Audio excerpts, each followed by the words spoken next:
How is everyone doing? Is anyone even in here? Oh, we got 10 people. Okay, Isaac's here.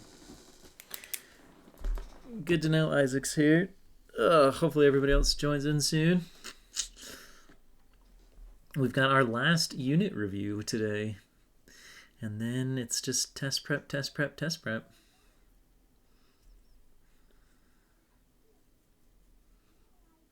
You're the only one that really matters. I don't know about that one, Isaac. Hi, Maggie. I went for a run. That's how bad things are. My God, you were just playing Rainbow Six. You mean you went for a run like yesterday?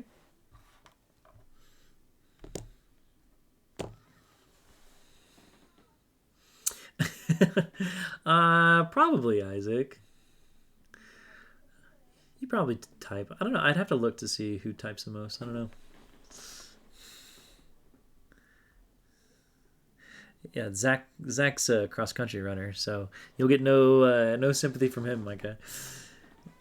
Zach loves running. Maggie with the call outs.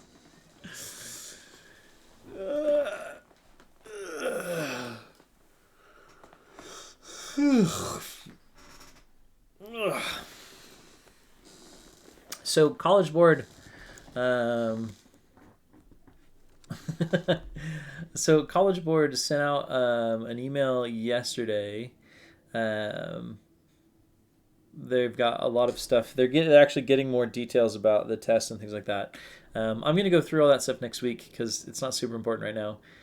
But probably next Monday and Wednesday we'll talk about some of the exam stuff. Biggest thing right now is to make sure that your College Board account works and that you have an email that is not your CSD Docs email. For some reason, there's some issue with the CSD Docs email. Yeah, Monker, Miss Monker loves spamming your inbox. So, yeah. So, just a heads up about that. She means well. I'll say that. She means very well. But yeah, you'll be expect emails from Miss Bunker a lot over the next 2 weeks. You can't unsubscribe from Ms. Monker.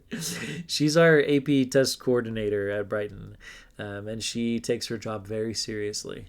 So you will be getting all kinds of messages from her.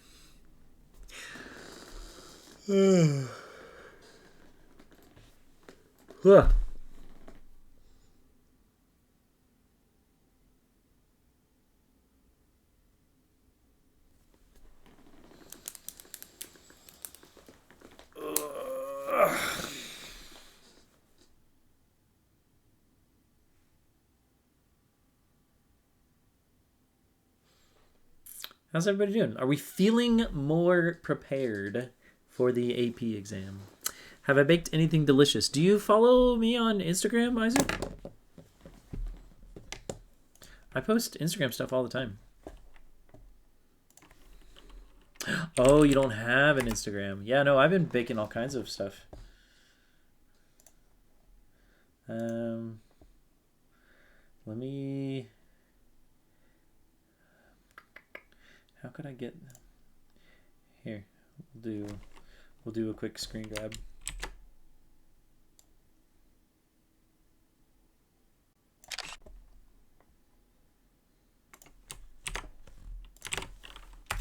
There's one. Good, Maggie. That's a good practice. That's a good thing to do.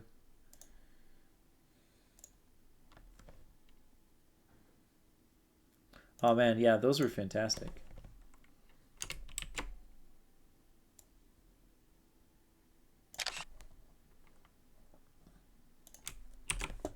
Here you go, Isaac. I'm sending you all the food. Yeah, my past 3 Instagram posts have all just been food.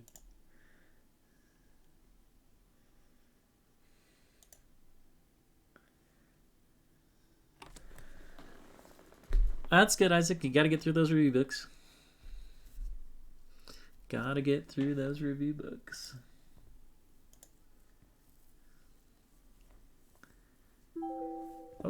email.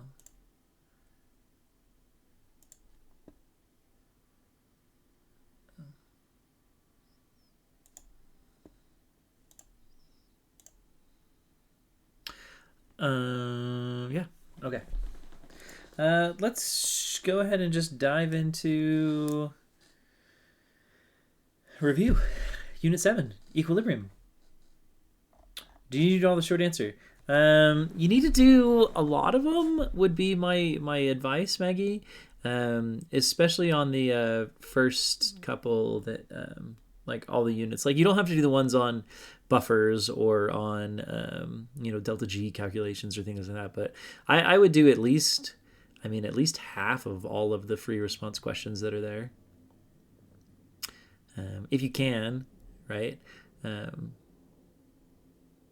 If it's starting to get like tedious and monotonous, then no. But I think the practice is really good. Just exposure to more problems is going to be a great thing to do. A good suggestion. Yeah, if they're all the same, just do like one or two of them. And maybe cycle back to the problem after you've kind of gone through a bunch of them. It's always good to kind of rotate back through some of the problems instead of just doing them all in one go. So like, yeah. Did I have a meeting about the construction school? Kind of. We've been talking about it. We did a bunch of stuff. We had to go in and get a bunch of stuff out. I didn't have a meeting about it, but I was at the school.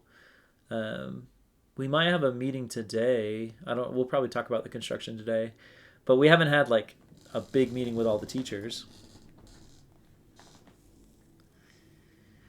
Most recent updates is they should have this week started to demolish the gym, and then they're getting up to my classrooms. They're taking out all of the lights, and they've done asbestos abatement on all the parts that are coming down this summer. So they're actually going to start taking an excavator to the gym as early as next week. So they went ahead and pushed the demolishing up. The new buildings aren't done yet, but they should be on track to be done sometime in July. At least the two new on the side should be done in July. Yeah, and then they've pushed up the demolition timeline. So my classroom, Weaver's classroom. Yeah, the hope is just to be able to do it. It won't be as much of a strain on the construction workers because they were going to have to do it all over the summer and rush. And now they've been able to spread it out a little bit so they can stay on track with everything. So the plan isn't to get it done sooner, but the plan is to get it done more efficiently, I guess, less of a stress. So yeah, slight blessings in disguise when it comes to finishing the new school. Yeah, I think so, Isaac. So similar to how in the front entrance of the school, there's that one wooden wall to block off like the old theater and all that. There's probably going to be another set of wooden walls to just block off all of where my classroom used to be and all that stuff. So, yep. Oh, I'm just gonna. Oh, Logan requested me to follow me on Insta? Confirm that. All right, let's get into it. So, equilibrium. We as the last I've seen, we're definitely going back next year. Some people are thinking we might not be starting in August, and we might be still doing digital in August. I think by then we're going to be back to normal. But yeah. It's not half the circle, it's 3/4 of the circle, Micah. It'll basically be like...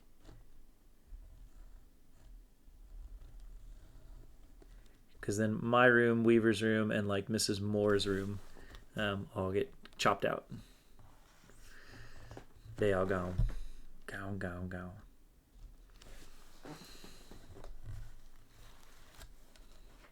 Okay, cool. First thing about equilibrium. If we're going to talk about equilibrium, we have to define equilibrium. Okay. Basically, what is equilibrium? So we have to talk about reversible reactions.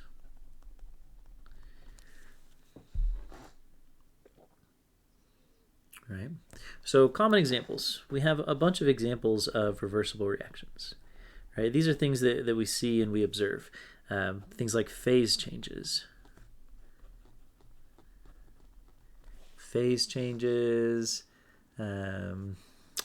Forming solutions.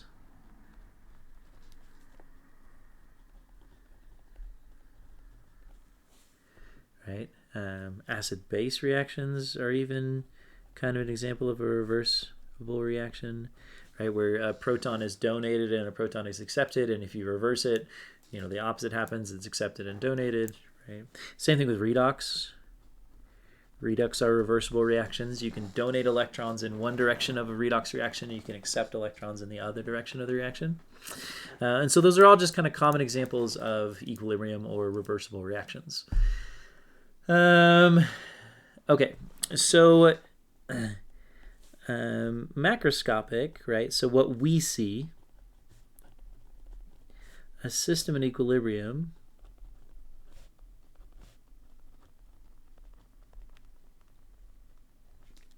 looks constant, right? There's no observable changes. It's the idea that if you look at a system in equilibrium, it'll look just like a solution. It's not going to be changing colors or doing anything crazy rapid. There will be no massive bubbling or things like that. It'll just look constant. The idea is that we have you have both reactants and products present. Reactants and products present.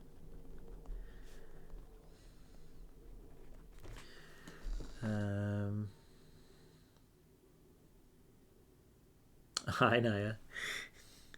And concentrations / pressures remain constant. Right? So this idea that if you have an equilibrium system, it's at equilibrium, everything's going to be constant. Okay? So, but we do have to understand this idea that it's dynamic.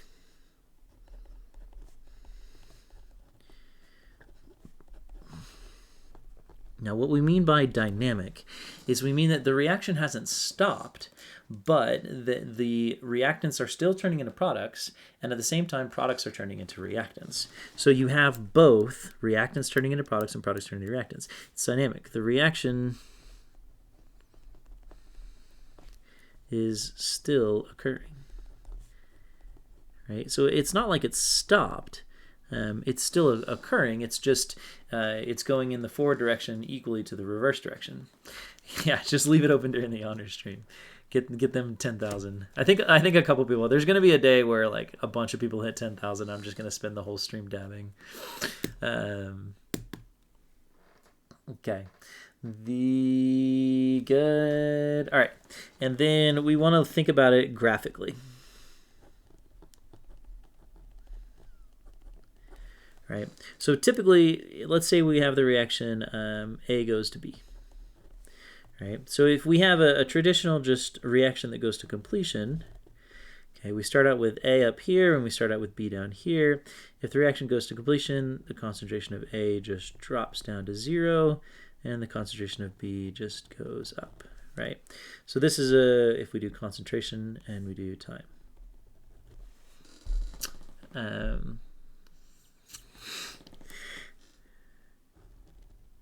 Now, if we look at an equilibrium process where A is in equilibrium with B, what happens is that in this case A doesn't go to 0.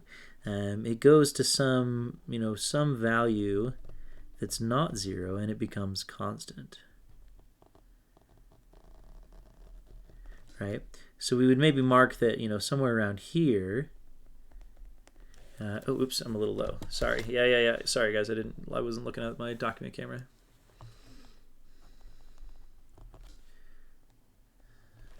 So if we have a reaction that just goes in the forward direction, we would expect it A to drop. So if we say this is A, and this is B, and this is A, and this is B, right? So A drops down to 0, B rises up, 1-to-1 ratio, goes from there.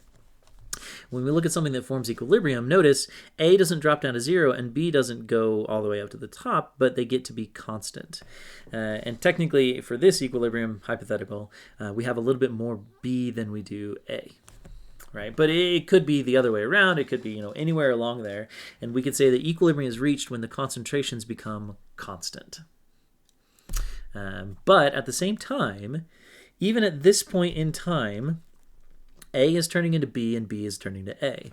But for every A that turns into B, there's a B that turns into an A. It's not necessarily the same one, but you get this dynamic system where anytime the reaction goes in the forward, it also goes in the reverse. Right? And so that's the whole idea behind a dynamic equilibrium.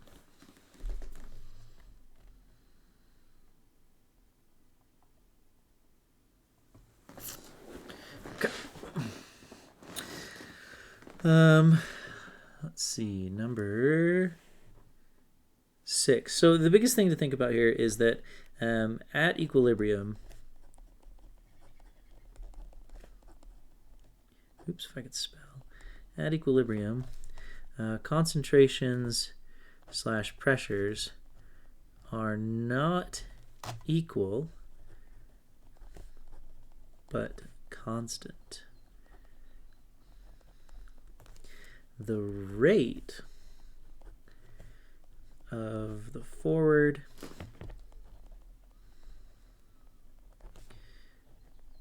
and the rate, I'll move it up here in a second.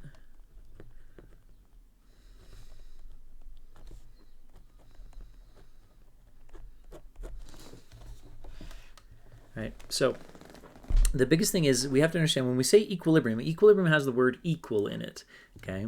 But the concentrations and pressures are not equal. It's the rate of the forward reaction and the rate of the reverse reaction that are equal. So the rate of A to B and the rate of B to A are what is equal when we talk about equilibrium. The pressures aren't equal, the concentrations aren't equal, they can be all kinds of things. But when we talk about equilibrium, it's the rates of the forward and reverse are equal when the reaction is at equilibrium.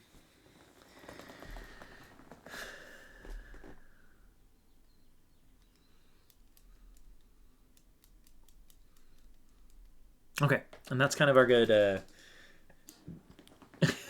we're getting there, Isaac. We're not there yet. Not there yet. We're getting there. We're getting there. That's coming up. Okay, I'm going to go to the next page. So make sure you've got this if you need to grab it. Okay, letter B. The equilibrium constant K. It shouldn't. Might just be humming or something going on, Micah. There shouldn't be any background music. Maybe you've got another tab open or something? It's just silence. All right, letter B. The equilibrium constant.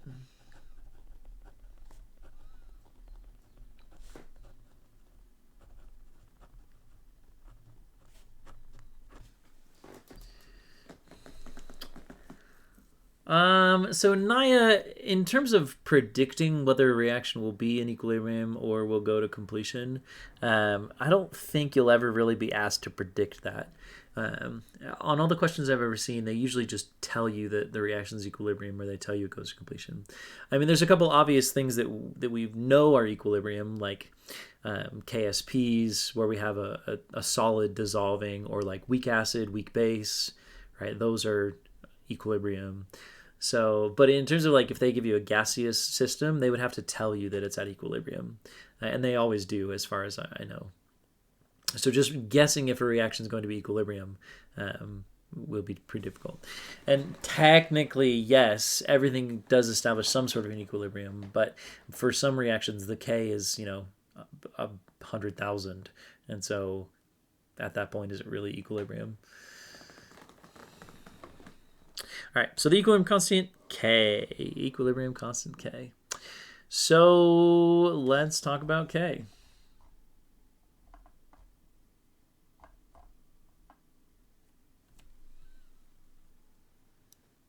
Everything is an argument, Mrs. Clark.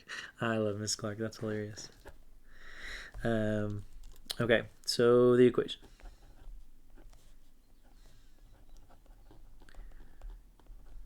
So if we have the general reaction AA plus BB in equilibrium with CC plus DD, we could say that Kp equals the pressure of C raised to the C power times the pressure of D raised to the D power divided by the pressure of A raised to the A power times the pressure of B raised to the B power.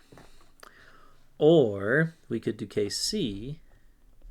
We could say the concentration of C to the C power times the concentration of D to the D power divided by the concentration of A to the A power times the concentration of B to the B power. Right? Now, we've written so many K expressions that this should seem like really simplistic review. So Kp, pressures raised to their coefficients turning into exponents, right? And then same thing with Kc, it's just concentrations with coefficients turning into exponents. Now, I was a little mean, and I made you guys convert between Kp and Kc on a test. The AP test is not going to ask you to convert or to memorize the two. What they do know is they do want you to know that Kp is in terms of pressures and Kc is in terms of concentrations. So just make sure you're aware of that. I know it's like I'm over preparing you so that you can succeed on an easier test. Okay. Do I want to say anything else? No, that's good. Oh, and then of course, right?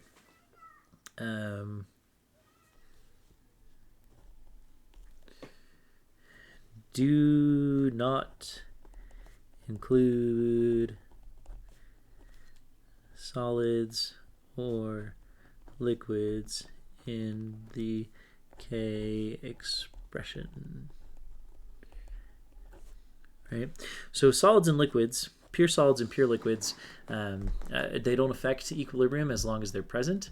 And so you want to make sure that in your K expressions you don't include solids and liquids.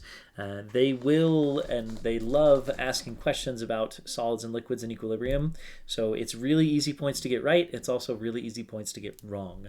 So make sure you get it in your head. I think I've asked you this kind of a question like 8 times.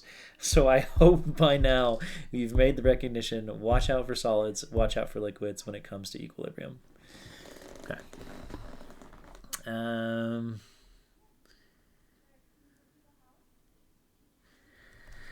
right. Mathematically, it's simple. If they give you pressures, you can calculate K. If they give you, 3 out of the 4, you can. Good, Zach. I'm glad. You can figure that out. We kind of talk about qualitatively. So when we what does it mean when we have a very large K? Right. What does that mean in terms of the reaction? What can we say that means? A very large K indicates what? Yeah, so Bryce has got it. It's product favored. Meaning that there will be a much greater amount of products at equilibrium than there would be reactants at equilibrium. If K is very small, then we'd say the reaction is reactant favored, meaning there are a much greater fraction of the reactants than there are products. Okay. So if K is, like 1 times 10 to the 16th, then you can for sure say that there is a very product-favored reaction. Similarly, if K is 1 times 10 to the negative 8th, then that is very reactant-favored. And that's kind of the idea. So just make sure from a conceptual standpoint, you understand K is the products divided by the reactants. So a large K means you have a whole lot of products, and a small K means you have a lot of reactants. Okay, good. Is it even a reaction if K is 1 times 10 to the negative 2,000? Probably not. But someone might be interested in studying something like that. I don't know. There's all kinds of things for everybody. Okay, so let's talk about combining Ks. So remember, we talked about combining reactions in terms of like a Hess's law sense. And so if A is in equilibrium with 2B and B is in equilibrium with C, right, what's And then if we wanted A to be in equilibrium with 2C, so if K here equaled 5 and K here equals 4, what's the K here? And of course, I'm picking very simple numbers just as an example. Something got through your ad block. Oh no, Micah. Okay, so how do we combine these two equations to give us the bottom equation? Right, what do we have to do to the two equations to give us the bottom equation?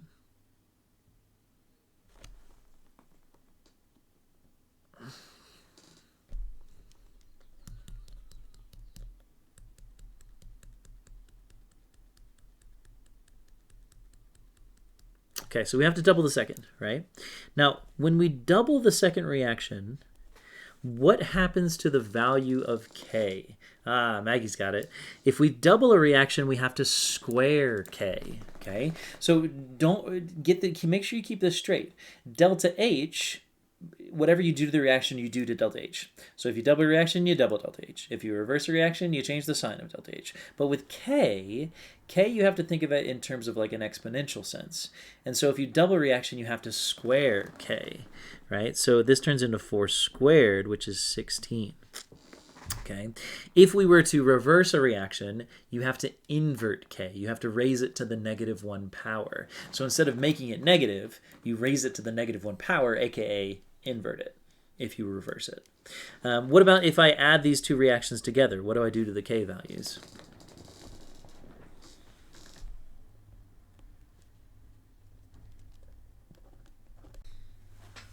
Yeah, you have to multiply, right? So it equals 5 times 16, right? Or 80. So make sure to keep that in mind in terms of combining Ks. If you half a reaction, then it's square rooted Isaac. If you half a reaction.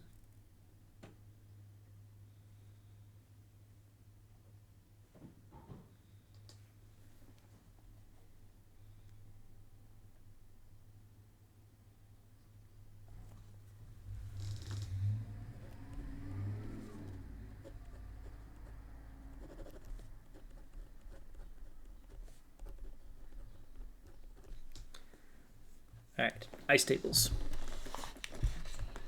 So again, we've done so many ice tables. This should seem really simple, but I'd still want to walk through it just as an example. Okay, so let's imagine we have, our classic equilibrium example: hydrogen gas plus iodine gas in equilibrium with 2HI gas, right? Wait. Why again do you multiply the Ks? So when we add two reactions together, the Ks get multiplied. And the reason being is because when something is added in an equation sense, it's multiplied in the K expression. So we take our equation, which is additions, and it turns into multiplications when we write the K expression. And so when we add two equations together, we have to multiply the K values.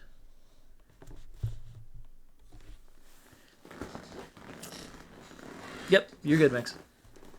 Okay, so let's think about an ice table. Let's say that we had point, I don't know, 0.2 atmospheres of this, 0.2 atmospheres of that, and we have none of this to begin with. And let's say the K for the expression, I'm just going to make it up. Let's say it's 100. Let's just say 25. No, we're not going to do 7 squared 38. All right, so let's say K is 25. So for our ice table, right, because this is 0, we know that it's going to shift to the product side. So this is minus x plus 2x, 0.2 minus x, 0.2 minus x, 2x. And so K equals, what do you do if you have a gas and a concentration when you need to subtract x? They probably, if they give you a K for that, you just use I bet you would just use the concentrations and the pressures interchangeably. That would be weird. Did you seen a problem like that, Maggie? Or is this just a hypothetical?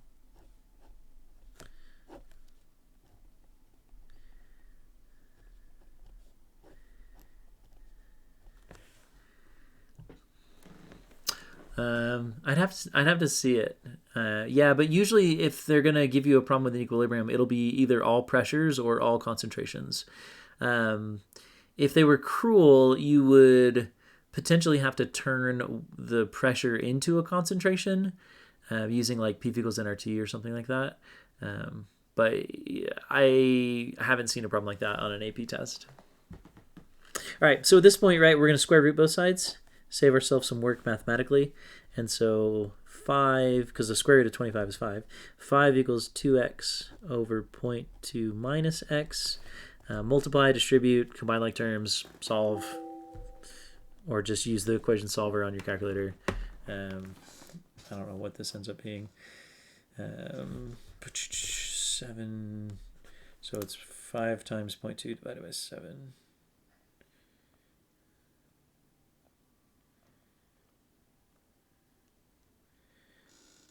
I get 0.14.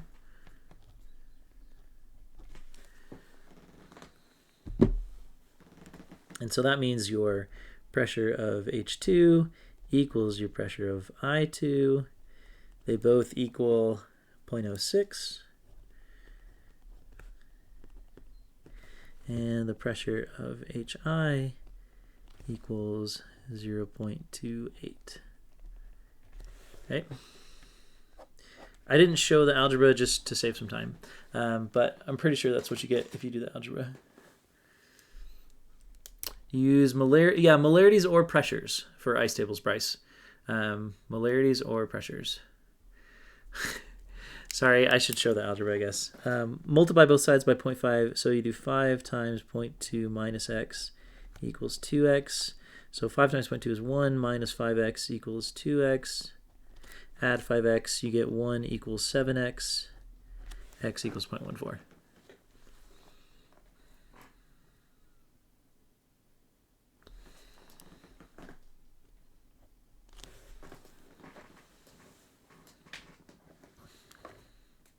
And then for the final answers, you just plug 0.1 and 4 back in for x, and you get 0.06 and 0.28. You can always double check yourself, right? So if I take 0.28 squared divided by 0.06, so I just take 0.28 divided by 0.06, I get 5. And if I were to square it, I would get 25.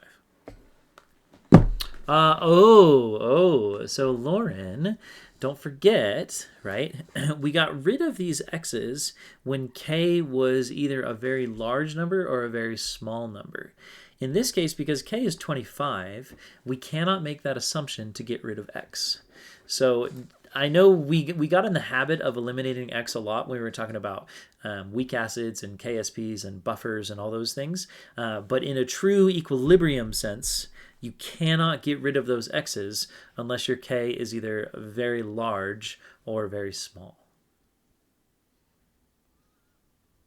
So be careful of that. So yeah, in a gaseous equilibrium state, you probably can't get rid of an x. It's only when we're talking about weak acids or KSPs that you can sometimes get rid of x's.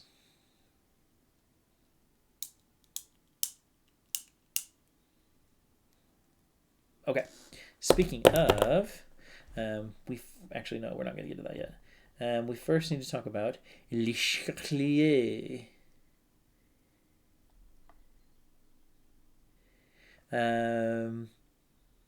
Side note in all of this, how does Q relate to K?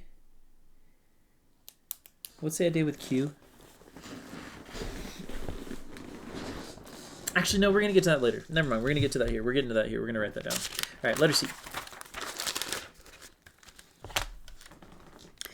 Big letter C. LeChatelier.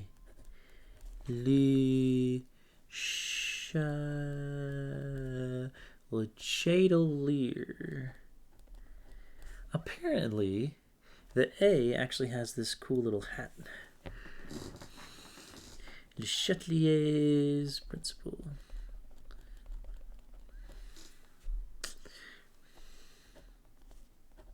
So a system at equilibrium,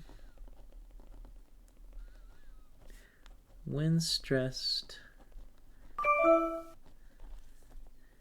email, react to restore equilibrium.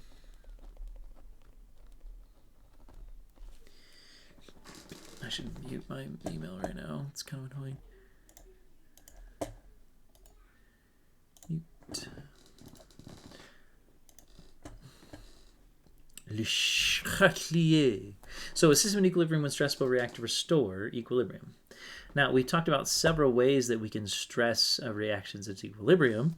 Of course, we've talked about changing pressure / concentration, right? Changing temperature or volume of the container.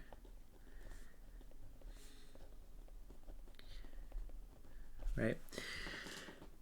And we talked about how, you know, if you have the general reaction, let's just say 2A gas in equilibrium with B gas, right?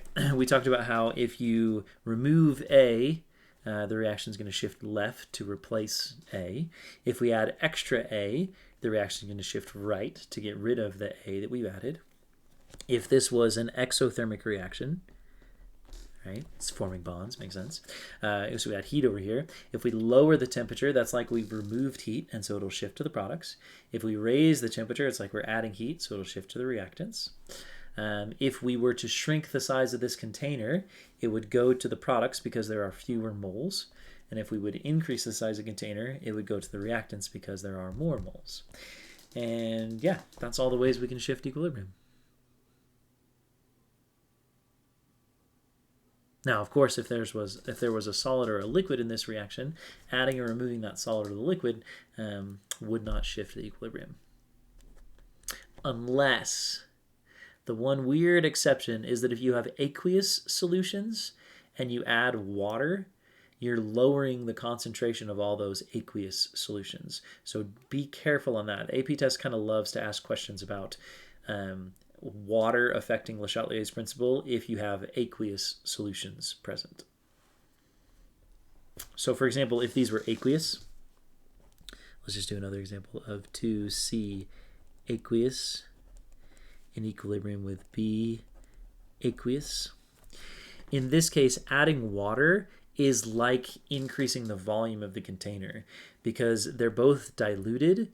But because this one's squared, it's going to shift to the left because we're getting more water there. Yeah, I'm teaching. We're going over AP review for the AP chemistry exam, which is going to be in 2 weeks. 2 weeks from tomorrow. So, yeah, so teaching students and a little bit fun. I got a 5, kids. This exam is easy. Thanks, don't commit suicide. Appreciate it. I only got a 4 on the exam, but I went and studied chemistry, so I blame my high school teacher. It was really just, I was just a slacker in high school. Okay. So the other thing is we can... he's smarter than me. His high school version, he or she, the high school version of this person is smarter than the high school version of me. See, but you got to remember, if I were to take the AP test now, I'd get like a 98% on it, right? So you can't compare yourself to your past version of yourself because everybody changes every day. I'd get a 7. Yeah, there you go, Isaac. All right, number 2. We got to compare Q to K.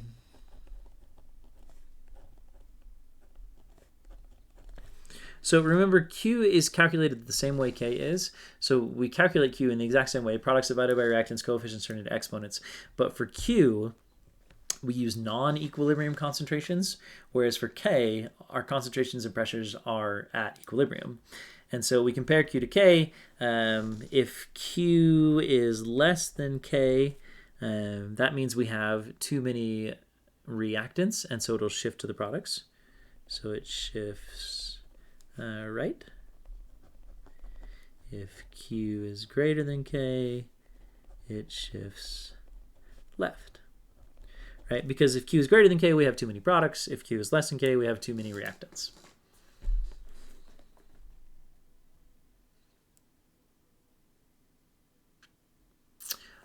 They actually announced the number of perfect scores, Naya. They usually do. They give like statistics on the AP exam every year, and they tell you like what percentage of students got 5s, what percentage got 4s, etc. And they also mention like, you know, out of the 500,000 exams that were given, there were 2 perfect scores or something.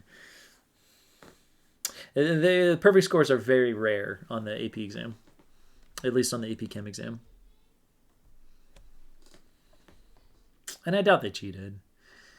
So negative. Okay. So LeChatelier's principle, pretty straightforward. One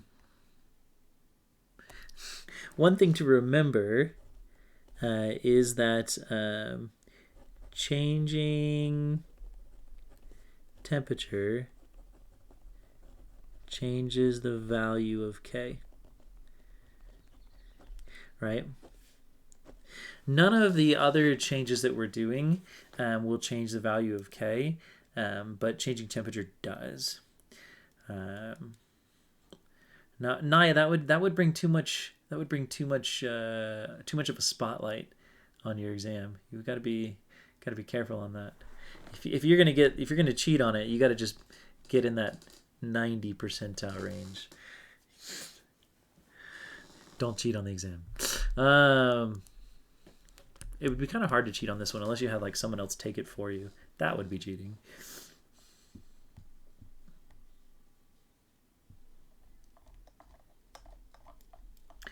Okay, cool. So that's LeChatelier's principle.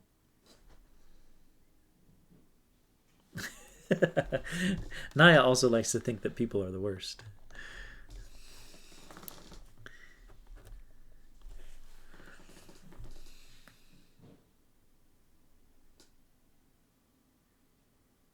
Is it easier to cheat on past exams? Oh, like prior year exams? I think this year is easier to cheat on because you could just have someone in the room with you answering questions, but you'd have to have someone that was knowledgeable about chemistry.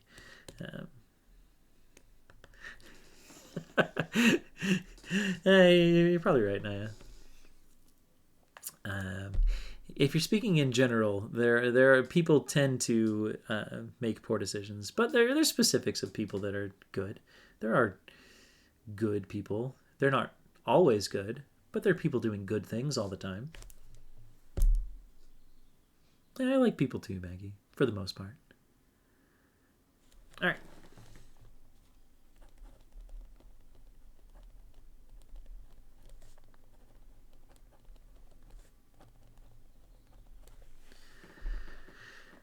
Good place, Chem Edition. That's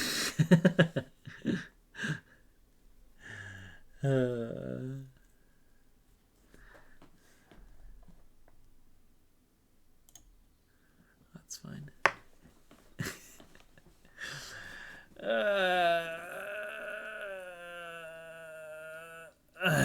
Nah. All right, now we're getting all everyone's getting all philosophical. Let's talk about KSPs. That's the last thing we got to talk about. Then we'll be done with this. Focus for like, what, 15 minutes? We can do 15 minutes. Okay, so KSP. So KSP involves a slightly soluble salt, aka ionic compound, dissolving.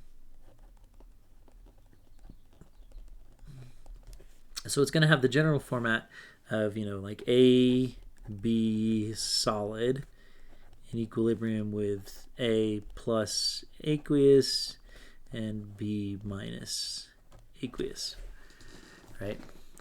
So some sort of a solid breaking down into its ions. Now, of course, if this was like AB2, we would want to say 2B minus, and if it was like A3B2, it would be 3A's and 2B's, etc. Okay. So it is important that you make sure to include those coefficients because they're going to have a big deal.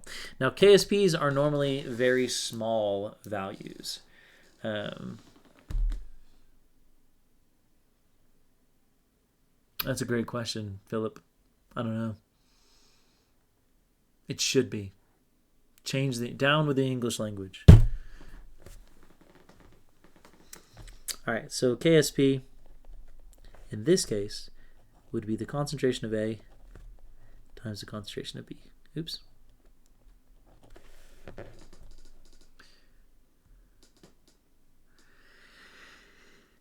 Yeah, that happens, Isaac. We should all learn French. French is terrible. It's a beautiful language, don't get me wrong, but trying to write it and speak it is not easy. Oui. Everyone should learn Arabic or Klingon. I can't remember what baguette. Someone was saying, like, I think there's one language that's I can't remember what language is the easiest. But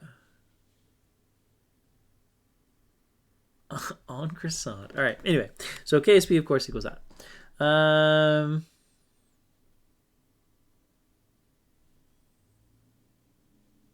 Maybe German. I don't know. Well, I'm not necessarily talking about like, I'm just talking about like general languages, but we're on a tangent. Okay, let's get through this. So one thing we want to talk about is the common ion effect.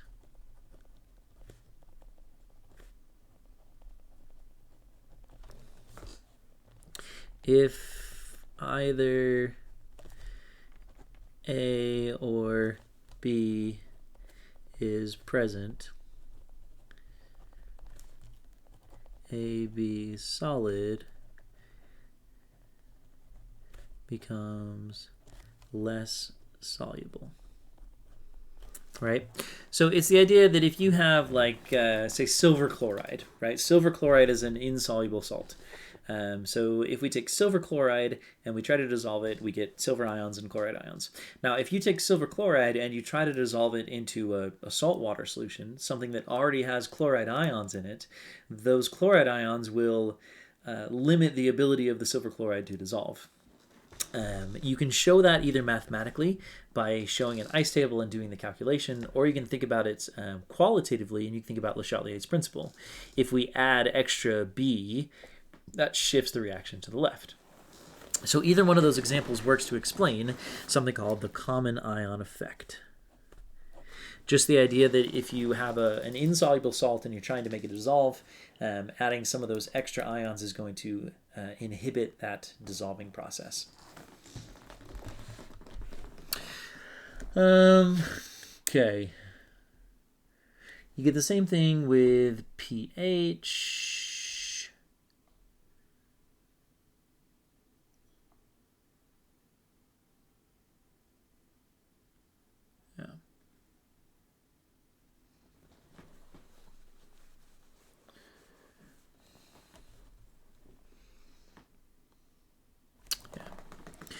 So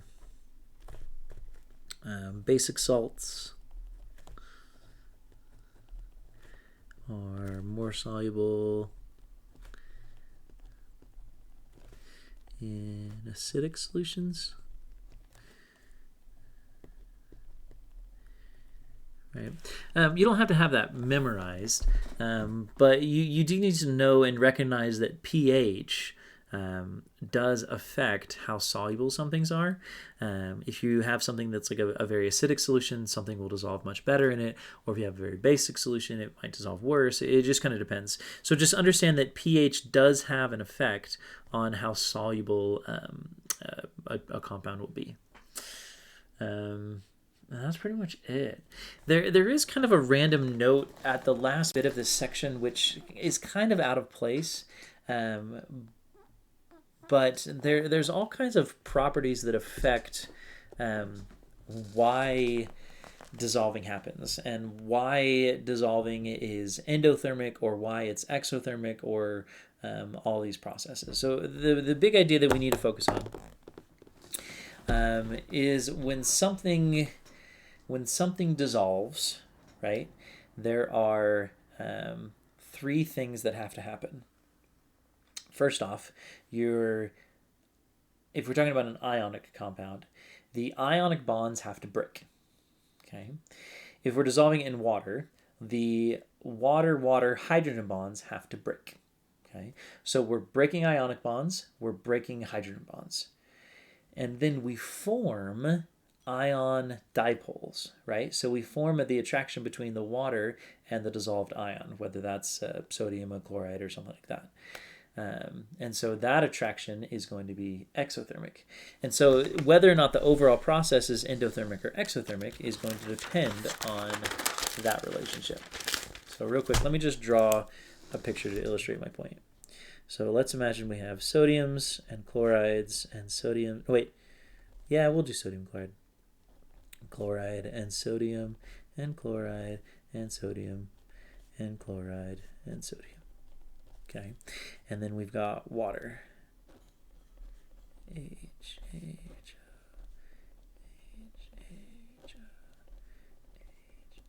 Okay, so we have these ionic bonds, right, between all these ions. Okay, and we have these hydrogen bonds. Okay, so in order to dissolve, right, we have to break ionic bonds. We have to break hydrogen bonds. Okay, and then we form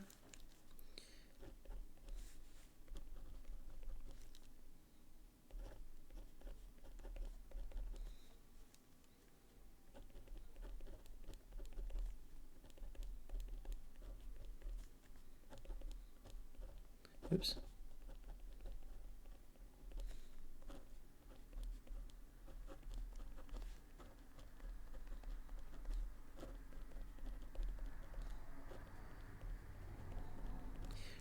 We form these guys.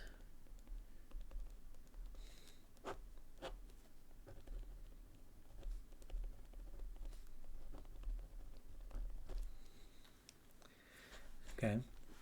So in any dissolving process, you're breaking the bonds between your molecules or atoms or ions, you're breaking the bonds in the solvent, and then you're forming something else in there. And so if the energy required to break these bonds is greater than the energy released when forming, your process is going to be endothermic. If breaking these bonds is less energy than forming these bonds, your process is going to be exothermic. Okay. Now, another side note is that sometimes endothermic is spontaneous. So I'm going to say dissolving,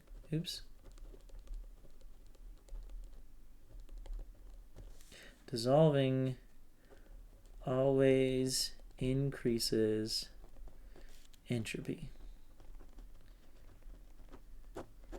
Now, technically, entropy is not really going to be on the exam, but they do mention this part in this section of the problem.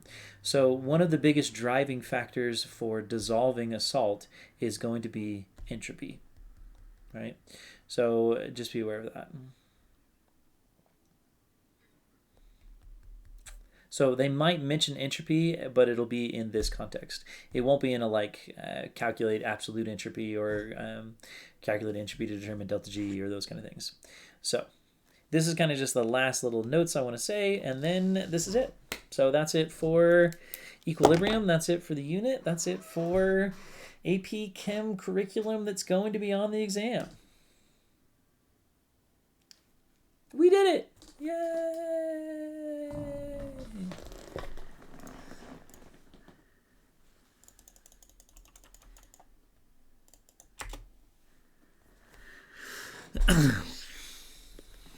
Okay, so, wow.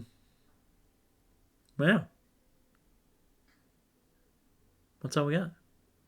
Cool. hopefully everyone enjoyed it. Make sure to do the 2018 free response exam. It's up on Canvas. Get that done either today or tomorrow. We'll be going through the 2018 free response on Friday. Then we'll do the 2019 next week. And then the exam is the next week. The AP Chem exam is 2 weeks from tomorrow. As well as I know several of your other AP exams are going to start, 2 weeks from Monday. So we're a week and a half out from AP exams. So just be ready for that. Make sure, if you haven't already, make sure to, find a spot, find a place. Make sure you communicate with your parents that you're going to need an hour of silent, focused, dedicated time. The exams are going to take an hour, and you need that whole hour from start to finish. If not, maybe even a little bit over an hour. So make sure that you've communicated to your parents that you need that full hour. Okay. Yeah. No. Let's not talk about death and murder and suicide. No good. Don't do those things. But yeah. So, quick question for fractal level number 2. Should we write there in cents? We got the problem cents. On Canvas, I think I have it specified to be in dollars. Yes. So Naya, they said that they're going to give you like 45 minutes to complete the exam and then another 5 or 10 minutes to upload. Yeah, he is, Isaac. It's Zach Nobis. Rachel. It's Rachel Nobis's little brother.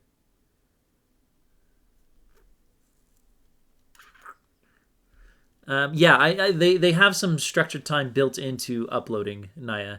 They're releasing more information. They're going to release like a portal that you can practice, like run through where you have to click and all that stuff. That's going to come out next week. So next week sometime they're going to give us So next week sometime they're going to walk through that. I don't know exactly how they'll enforce the time restrictions and all those things. But yeah, so look, they're gonna come out with stuff next week, which is kind of why I'm kind of holding off talking about how that format is going to work. I mentioned this at the start of the stream. I think you were a little late, but make sure that your information on the College Board website is up to date and ready to go. So make sure that you have your correct login information, that you have your email address, not your CSD Docs email address, but your actual email address. It will not be proctored, Zach. I'm like, you don't have to have someone there watching you, but it will be a very tight time frame. So make sure that you are ready to go on that. Yeah, they're not going to require like a webcam or something like that. They might like lock down your screen and make it so you can't go to other apps or things like that, or other tabs or stuff like that, but I don't think they're going to do anything super restrictive about it. So, yeah, I'm not 100% sure on it. So we'll know more about that next week. We'll know more about that next week. No, Isaac, don't. They're probably going to structure it to where you won't be able to Google things. But yeah, you're allowed to have your notes. Oh, they do, Sarah? That's good. I know they have like videos explaining it, but I think they're going to allow you guys to do it at some point. Let me link one of those videos. I haven't had a chance to go through that yet.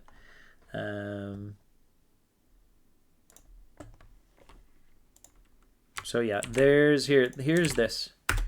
So that YouTube playlist has a couple explaining of how the exams are going to work. So they're just quick. It's like 10 minutes to watch it all. So go check those that YouTube stream out if you haven't already. Yeah, it says noon. So 12 o'clock, noon.